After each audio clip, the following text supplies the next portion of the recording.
بسم اللہ الرحمن الرحیم الصلاۃ والسلام علیک یا رسول اللہ وعلی آلک و صحابک یا حبیب اللہ اللہم صلی علی محمد وعلی آل محمد صلی اللہ علیہ یا محمد نور من نور اللہ۔ اسماء حسنہ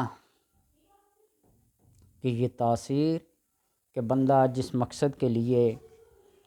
تلاوت کرتا ہے، ذکر کرتا ہے، اللہ تبارک و تعالی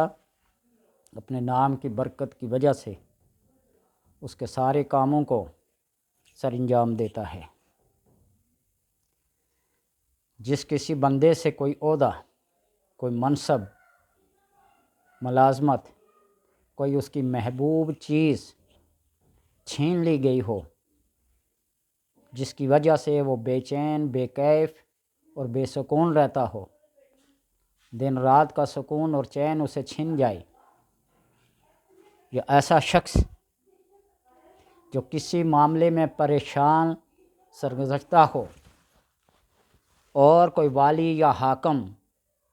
اس کو اپنے عہدے سے معزول کر دے، تو ایسے شخص کے لیے ضروری ہے کہ وہ پاک صاف کپڑے غسل کر کے پہن کے 2 رکعت نماز حاجت کی پڑھے، اور پھر سلام پھیرنے کے بعد یا بدیع السماوات والارض، یا قاضی الحاجات، یا بدیع السماوات والارض، یا قاضی الحاجات 70 بار پڑھے، اور اس کے بعد کھڑے ہو کر یا بدیع یا بدیع یا بدیع 1000 بار پڑھے۔ اللہ تبارک و تعالی اس کو اپنے مقصد میں کامیاب کرے، وہ عہدہ، وہ منصب، وہ سٹیٹس جو اس سے چھن گیا ہو،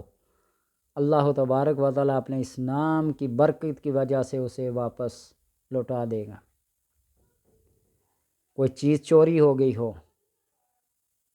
کوئی محبوب چیز اس سے چھین لی گئی ہو جس کی وجہ سے وہ بے چین رہتا ہو،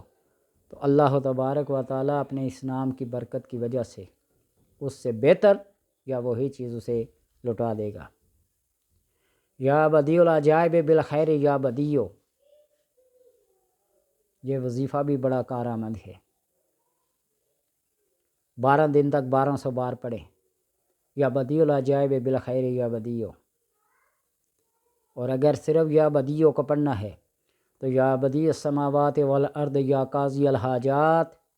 2 رکعت نماز نفل قضائے حاجت کے پڑھ کے 70 بار پڑھے، یا بدیع السماوات والارض یا قاضی الحاجات، اور اس کے بعد کھڑے ہو کر یا بدیع یا بدیع یا بدیع، تصور، تخیل، تصور، تخیل، توجہ، ارتکاز، یکسوئی کامل کے ساتھ پڑھے، تو اللہ تبارک و تعالی اس کے ہر مقصد کو پورا کرے اور مہمات اس کے لیے آسان ہوں گی انشاءاللہ تبارک و تعالی۔